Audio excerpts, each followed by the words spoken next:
He was lighting his campfire when hungry orc huntresses surrounded him, finally a man. Some people say you know when you've reached the end of your road, that there's a moment, quiet, almost peaceful, when your body just understands that this is it. Callum had that moment lighting a campfire he knew would probably be his last. 3 weeks lost in orc territory. 2 weeks since his rations ran out. 1 week since he'd seen another human being. And now, as sparks caught on dry kindling and flames began their slow climb toward life, he had the distinct feeling that survival was no longer a question of if he'd make it home. It was a question of whether home even existed anymore. The fire crackled, small, pathetic, the kind of fire that screamed, "I'm here," to anything with eyes in a 50-mile radius. But Callum was past caring about strategy, past caring about tactics. He was cold, he was tired, and if something wanted to kill him, at least he'd die warm. He reached into his coat pocket, the one that didn't have a hole worn through from 3 years of campaigning, and pulled out the compass, his father's compass. Well, technically his now. Had been for 8 years, ever since the fever took the old man. The needle didn't move, hadn't moved since the Battle of Thornridge, when an orc warhammer had connected with Callum's chest hard enough to crack 2 ribs and send him flying into a supply wagon. The compass had absorbed most of the impact, saved his life, probably. But the needle broke clean off its pivot, and now it just sat there, pointing at nothing, useful as a priest at a bar fight. Callum turned it over in his hands. Smooth brass, worn from years of being touched. His father used to say, a compass always knew the way home. Just had to trust it. Funny how trust worked. How you could carry something broken for years and still feel safer with it than without it. The fire was growing now, casting orange light across the small clearing he'd found. Trees on 3 sides, rocks on the 4th. Defensible, if you were optimistic. A decent place to die if you were realistic. He was just reaching for his last piece of dried meat, more leather than food at this point, when he heard it. A sound that wasn't wind, wasn't animal, wasn't anything nature intended. The sound of something large trying very hard to be quiet. Callum's hand moved to his sword before his brain caught up. Muscle memory. 3 years of war did that to you. Made you react before you thought. Sometimes that kept you alive. Sometimes it got you killed faster. He didn't draw the blade, just rested his hand on the pommel and waited. The shadows around his fire moved, shifted, resolved into shapes that were decidedly not shadows. 6 of them, all armed, all green, all staring at him with expressions that ranged from hunger to confusion to something that might have been hope, if hope came with tusks and war paint. Orc Huntresses. Callum had seen orc men on the battlefield, had fought them, killed them, watched them die. But huntresses were different, rarer, more dangerous in some ways because they didn't fight with rage. They fought with precision, with patience, with the kind of hunger that came from weeks of empty bellies and failed hunts. The tallest one stepped forward. Not tall by orc standards, maybe 5'11", close to Callum's height. But she moved like someone who'd learned to make every inch count. Dark hair pulled back in a warrior's braid, leather armor that had seen better decades. A spear in her hand that looked like it had tasted blood recently and wouldn't mind tasting more. Her eyes were gold, not yellow, not amber. Gold, like coins catching firelight. She looked at Callum the way a merchant looks at inventory, taking stock, calculating value. "You're lost," she said. Not a question. Her accent was thick, turning the words into something that sounded half growl, half song. Callum's hand tightened on his sword. "Maybe. You're alone. Maybe. You're human. Definitely." The huntress tilted her head. Behind her, the others were fanning out, surrounding his fire, cutting off escape routes with the casual efficiency of people who'd done this 1,000 times. But they weren't attacking, weren't even threatening, just watching, waiting. "My name is Trala," the huntress said, "leader of the Bone Valley hunting party." She gestured to the fire. "That is a terrible fire. You would die of cold before dawn." "Probably," Callum admitted. But at least I'd die warm for a bit. Something that might have been a smile crossed Trala's face. Might have been. Hard to tell with orcs. Their expressions didn't quite map to human ones. Like looking at a painting where all the colours were slightly wrong. How long lost? She asked. 3 weeks. Food? Gone. Water? Stream 2 miles back. Haven't died of dysentery yet. So I'm calling that a win. Trala's eyes narrowed. You joke. Why you joke? Callum shrugged. Better than crying. One of the other huntresses spoke. Older, harder-looking, with a scar that ran from her left temple down to her jaw. Trala, we should... I know, Praka. The clan... I know. Praka's jaw tightened. We've been hunting for 3 weeks. 3 weeks. We've found nothing bigger than rabbits. Winter's coming. We can't... She stopped. Looked at Callum with an expression he couldn't read. We can't afford mistakes. This isn't a mistake, Trala said quietly. You don't know that. I do. The 2 orc women stared at each other, some conversation happening without words. The kind of argument that happened between people who'd known each other long enough that language was optional. Finally, Praka stepped back. Your choice. Your responsibility. Always is. Trala turned back to Callum. You have questions. Lot of them. Ask. Why haven't you killed me yet? Because you're not prey, Trala said simply. You're something rarer. What's that? A man. The way she said it made Callum's skin crawl. Not with fear, with something worse, understanding. Your clan, he said slowly. No males. Trala's expression didn't change, but something behind her eyes did. Our males died. War, disease, accident. Last one died 11 years ago. We've survived. We're strong, but... She paused. Strength doesn't make children. Oh no. Callum looked around at the 6 huntresses. Saw the hunger in their eyes wasn't just for food. Saw the desperation hidden under warrior composure.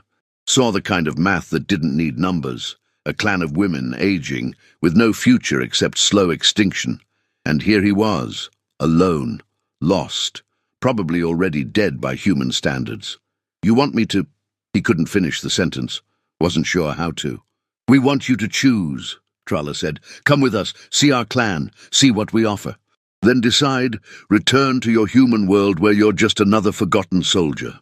Or stay with warriors who see you not as enemy, but as answer. That's not much of a choice. It's more choice than most get in war. She had a point. Callum looked down at the compass in his hand, the broken needle, the piece of his father that didn't work anymore, but that he'd carried anyway, because letting go felt like admitting something he wasn't ready to admit. That home wasn't a place.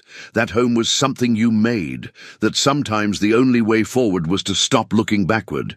If I say no, he asked, we give you food, point you toward human territory, let you go. You'd do that? Just... Let me walk away. Trala's gold eyes held his. We're not monsters. We're just desperate. There's a difference. Behind her, Praka snorted. Barely. Praka. I'm just saying what we're all thinking. You're saying what you're thinking. That's different. Callum watched the exchange, saw the cracks in the facade. These weren't savage raiders or mindless killers. They were people. Tired, hungry, desperate people who'd been dealt a bad hand and were playing it the only way they knew how. They were just like him. All right, he said. I'll come. See your clan. No promises after that. Trala nodded. No promises needed. Just truth. She extended her hand. Human gesture. Deliberate. A bridge between species. Callum took it. Her palm was rough, calloused, warm. Like shaking hands with a blacksmith or a warrior, or both. Welcome to the first choice you've made in 3 weeks, Trala said. Feels about as good as I expected. Good choices rarely feel good. That's how you know they're real. The Bone Valley clan was 3 hours north, 3 hours of following huntresses through terrain that would have killed Callum if he'd tried it alone. They moved like water through the forest, smooth, inevitable, finding paths where he saw only obstacles. The youngest one, Zulga, kept staring at him. Not hostile, curious, like he was some exotic animal that had wandered into camp. She's never seen a male before, Tralla explained, catching his glance. Orc or human. She was 9 when our last man died. How old is she now? 19. 10 years, a decade without seeing half the species. Callum tried to imagine it. Couldn't. What about other clans, he asked. Can't you, I don't know, trade? Borrow males? Praka laughed. Sharp, bitter sound. You think we didn't try? 3 clans we went to.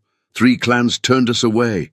Said their males were too precious to share. Said we should have been more careful. Said maybe extinction was nature's way of saying our bloodline was weak. That's orc politics, Tralla cut in. Strong clans survive. Weak clans die. We're weak now. They know it. They'd rather watch us end than risk their own strength. That's messed up. That's war, Praka said. You think humans are better? You think your kingdoms don't let villages starve when it's politically convenient? She had a point. Several points, none of them comfortable. They walked in silence for a while. Then Zulga spoke up, voice quiet, uncertain. Is it true humans bury their dead in the ground? Callum blinked. Yeah. Why? So they don't smell? Zulga wrinkled her nose. We burn ours. Give them back to the sky. Burying feels like hiding, like shame. We don't see it as hiding.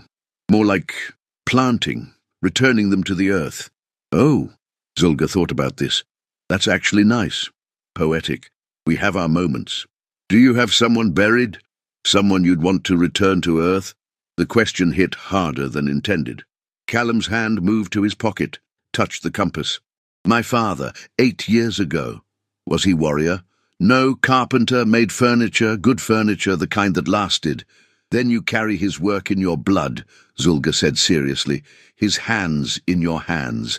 That's warrior thinking. I don't make furniture. No, but you carry something he made.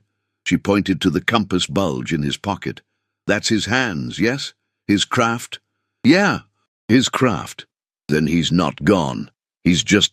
She searched for the word. Traveling. With you. Callum swallowed something that felt suspiciously like emotion. That's a nice way to think about it. Orcs are not savage, Zulga said, a bit defensive. We think about things, we feel things, we just... Bigger feelings, louder feelings. I'm learning that. Good.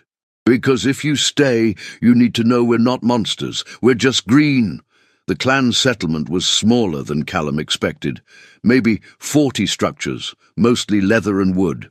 No walls, no fortifications, just homes arranged in a rough circle around a central fire pit that looked like it could roast an entire cow.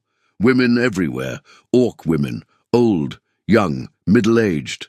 All of them stopped what they were doing when the hunting party entered. All of them stared at Callum with the same expression. Not hunger this time. Something closer to disbelief, like he was a myth made flesh. An ancient woman shuffled forward, bent, wrinkled, skin the color of old moss.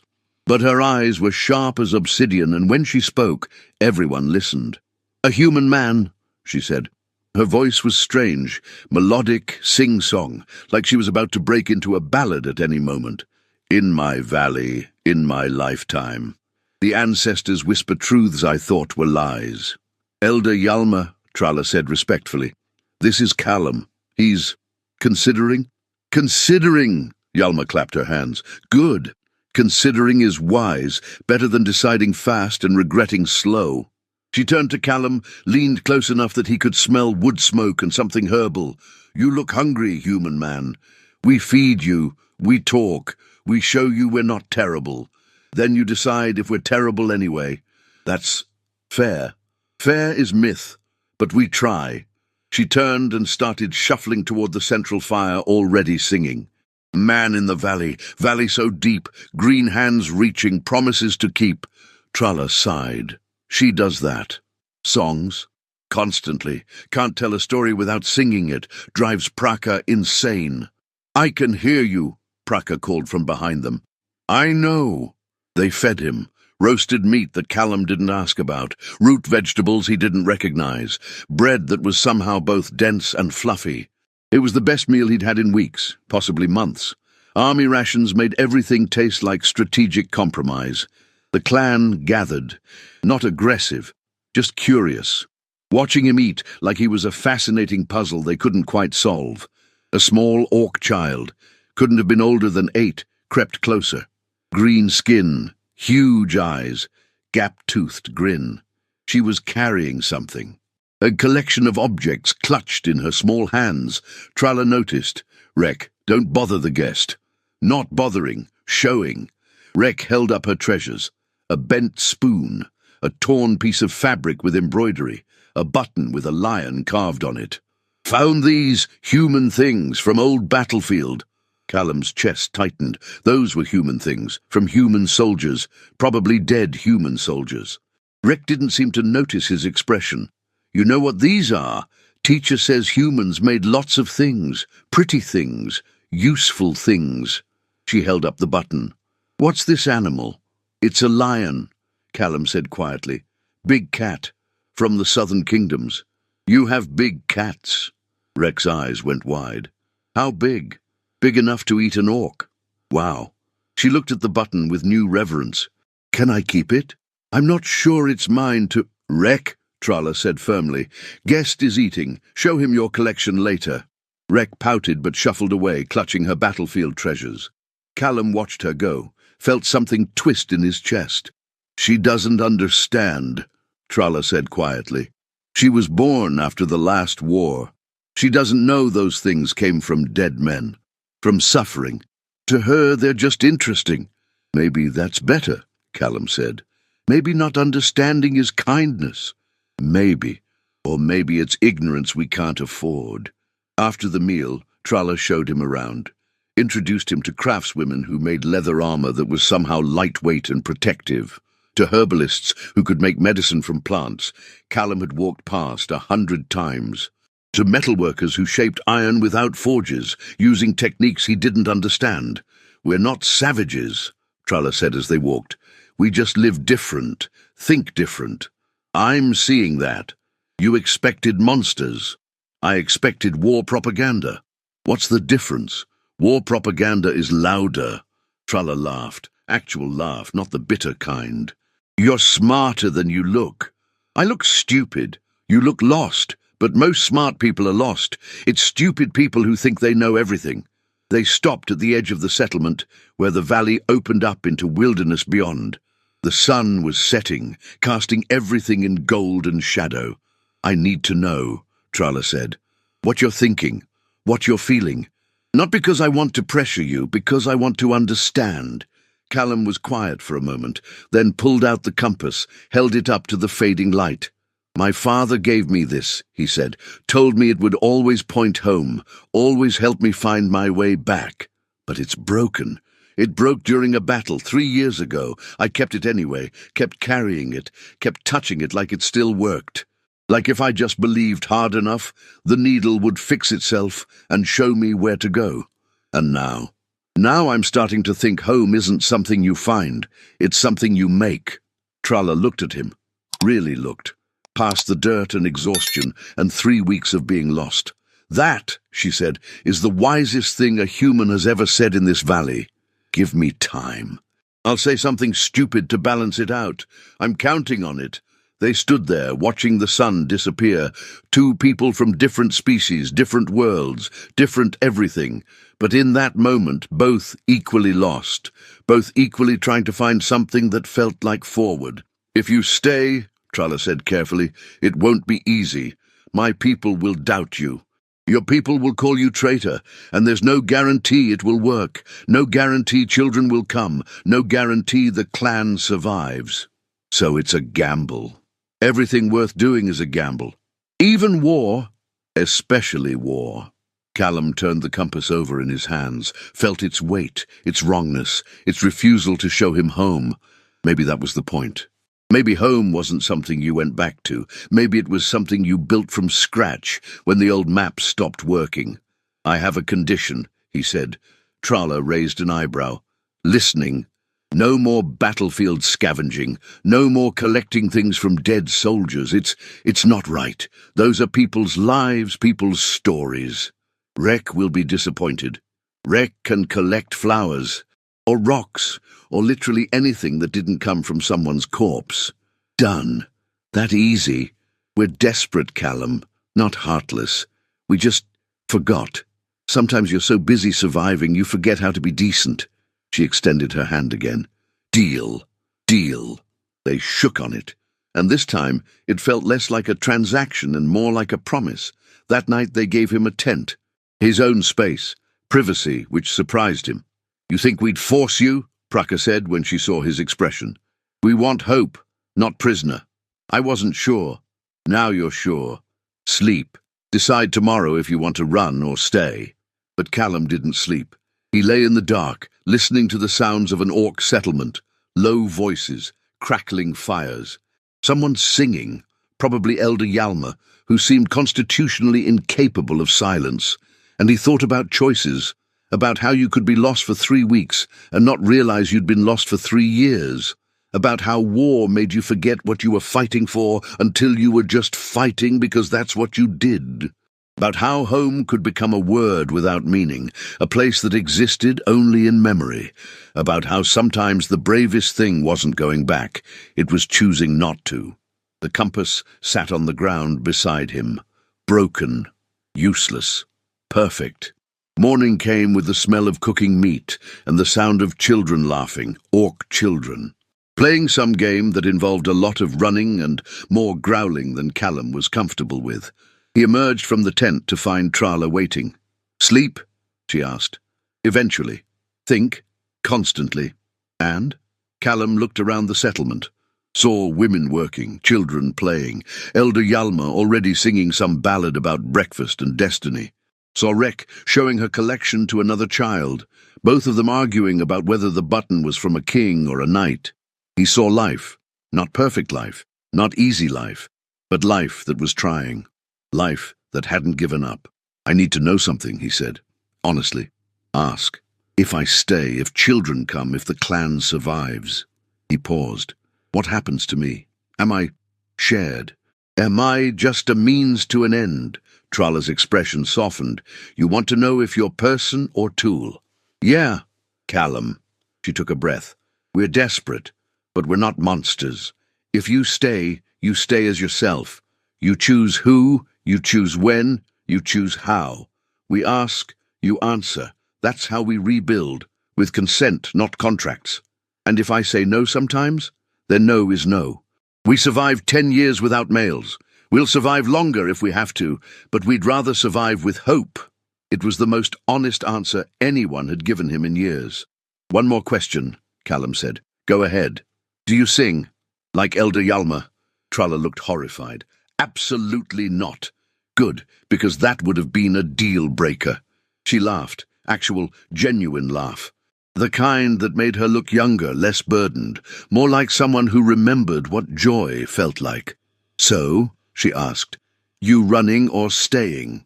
Callum pulled out the compass one last time, looked at the broken needle, the piece of his father that didn't work anymore but that he'd carried anyway. Then he turned and handed it to Rek, who'd crept closer during the conversation. Here, he said. For your collection. Rek's eyes went huge. Really? Really, but this one's special. It's not from a battlefield. It's from my father. He was a good man who made good things, and now it's yours. What does it do? Used to point home. Doesn't work anymore.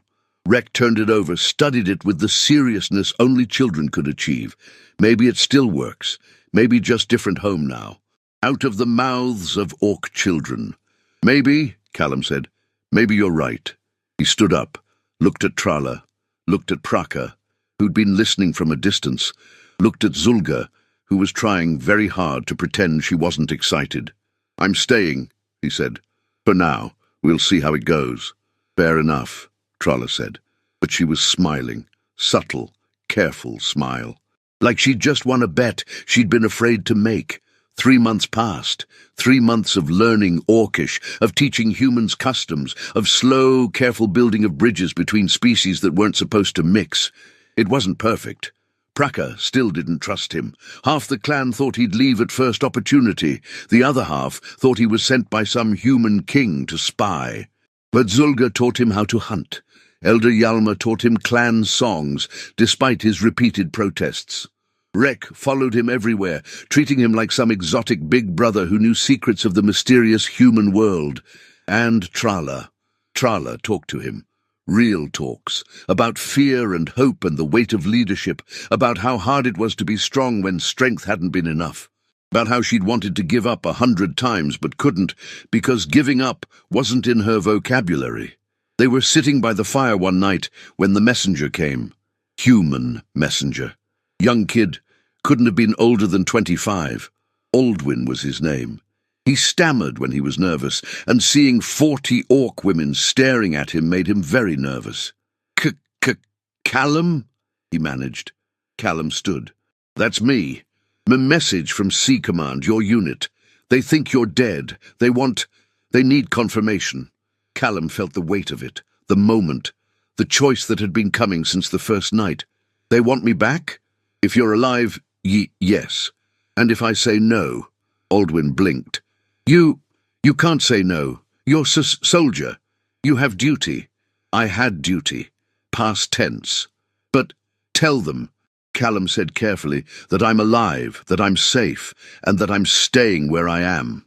Staying with orcs, with people who need me more than an army does.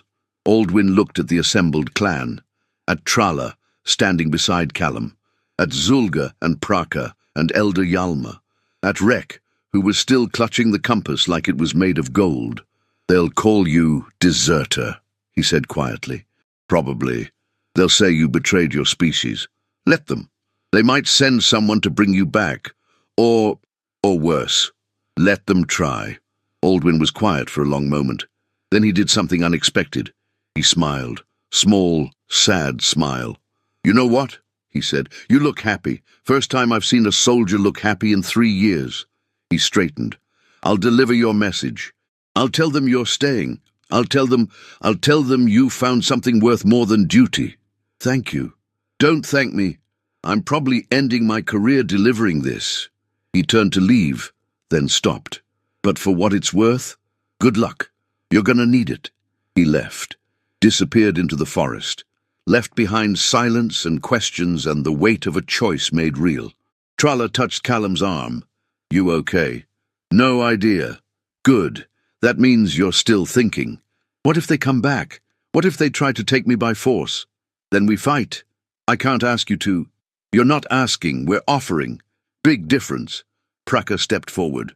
For what it's worth, human, that took courage. Stupid courage, but courage. Thanks, I think. It's a compliment. Sort of. 6 months later, a child was born. Not from Trala, from one of the other women, a girl. Green skin, human features, hybrid of 2 worlds that weren't supposed to mix. They named her Vala, old Orcish word, meant bridge. Callum held her for the first time and felt something break inside him. Not bad break, good break. The kind that happens when something too hard finally cracks and lets light through. She's so small, he said. All babies are small, Trala said. She was standing beside him, watching. Not possessive, not jealous, just present. What if I mess this up? You will. Everyone does. That's what makes you parent. That's not reassuring. It's not supposed to be. Parenting isn't about reassurance. It's about showing up scared and doing it anyway. Vala grabbed his finger, held on with tiny green hand, bridge between species, hope made flesh. 1 year passed, then 2, more children came, not many, not fast, but enough. Enough to give the clan what it needed, future. The human kingdoms didn't invade, didn't attack, but they didn't accept either. Callum became ghost in official records. Deserter. Traitor, cautionary tale about men who chose monsters over duty. He didn't care. He'd learned something those years in the valley, learned that family wasn't about blood or species or what the world expected. Family was about who showed up when things got hard, who taught you their language, who let you teach them yours, who made space for your brokenness and didn't demand you fix it. Rek was 12 now, still collected things, but flowers and rocks instead of battlefield scavenged items. Still carried the compass everywhere, said it was her most precious treasure. Does it work yet? Callum asked her one day. Yeah, she said seriously. Doesn't point north. Points home. Where's home?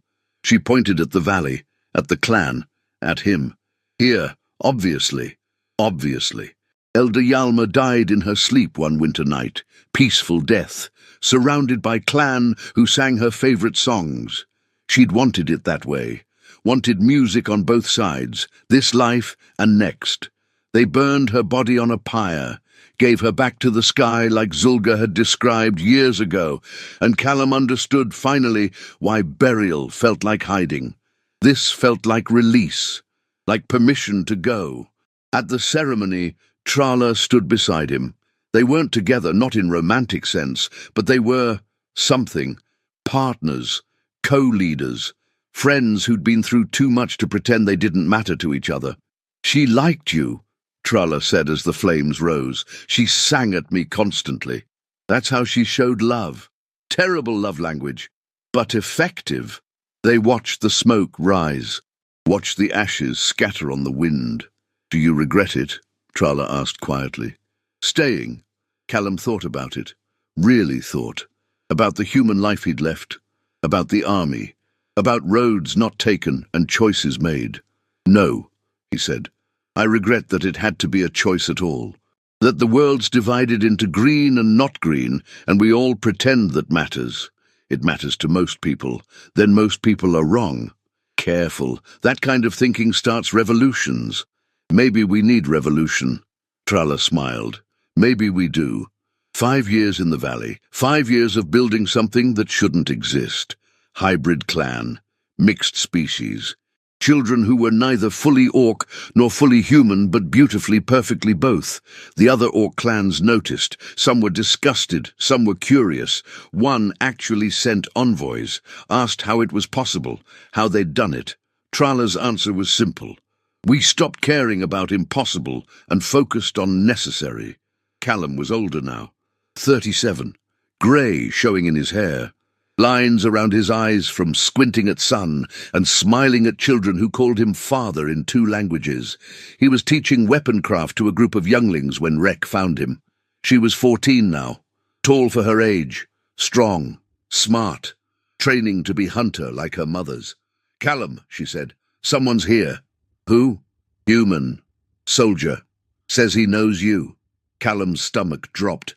After 5 years, he'd almost forgotten that the old world still existed out there, still remembered him, still possibly wanted him back.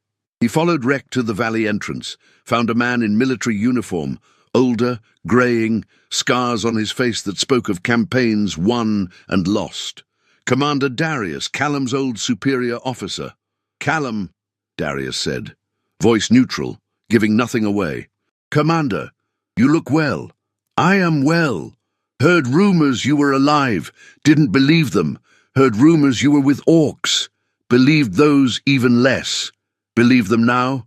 Darius looked around the valley, at the mixed children playing, at the orc women watching warily, at Rek standing protectively beside Callum with her hand on a knife she definitely knew how to use. Yeah, he said quietly. I believe them now. Silence, heavy, waited. You here to arrest me? Callum asked. No. Kill me? No. Then why?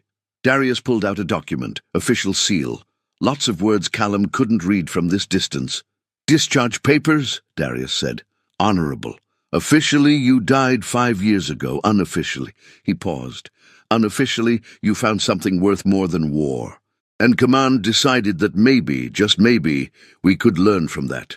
Callum took the papers, stared at them, at the official proof that he was dead on paper, but alive in ways that mattered. There's talk, Darius continued, in the kingdom, about making contact. Real contact, not war, not peace, just coexistence. Your valley here, it's proof it's possible. It's been possible the whole time. You just didn't want to see it. Fair point, Darius extended his hand. Good luck, Callum. You're gonna need it. Everyone keeps saying that. Because it's true. They shook hands. Old soldier to former soldier. Then Darius left, walked back to a human world that was maybe, possibly slowly starting to realize that green and not green weren't destinies, just colors. Callum stood at the valley's edge that night, looking out at wilderness, at the world beyond, At roads not taken and paths chosen. Trala found him. Always did. Thinking, she asked. Always. Regretting? Never. They stood in silence. Comfortable silence. The kind that happens when words are optional. You know what I learned? Callum said. Tell me. Home isn't a place. It's not north or south or any direction a compass can show. Home is where you make space for each other's brokenness and call it family. Trala looked at him, gold eyes reflecting starlight. That, she said, is still the wisest thing a human has ever said in this valley. I'm full of surprises. I'm counting on it. Behind them the valley settled into night, fires burning, children sleeping. Future taking shape in ways neither species had planned, but both were learning to accept. And somewhere in the valley, Rek was probably still carrying that broken compass, still believing it pointed home. Maybe she was right. Maybe it had been pointing home all along. Just took Callum 5 years to realize home wasn't where you came from, it was where you chose to stay. The story continues, but in that moment, as stars appeared overhead and the valley breathed with life that shouldn't exist, Callum understood something his father never taught him. Sometimes the bravest journey isn't finding your way home, it's realizing you've been home all along. You just built it from scratch while nobody was looking. Blood didn't make you family, choice did. And Callum had chosen.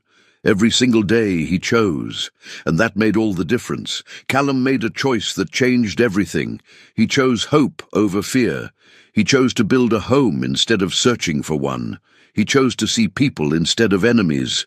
What would you choose? If this story made you feel something, if it made you think about what home really means, or if it reminded you that family isn't always about blood, then subscribe to Orc-Bound Tales. We tell stories about impossible connections, broken compasses that still find home, and warriors who choose love over war.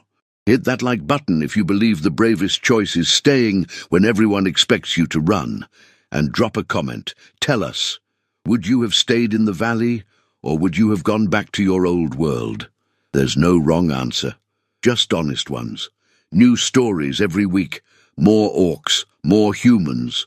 More proof that the most dangerous thing you can do in a divided world is choose to build bridges. See you in the next tale.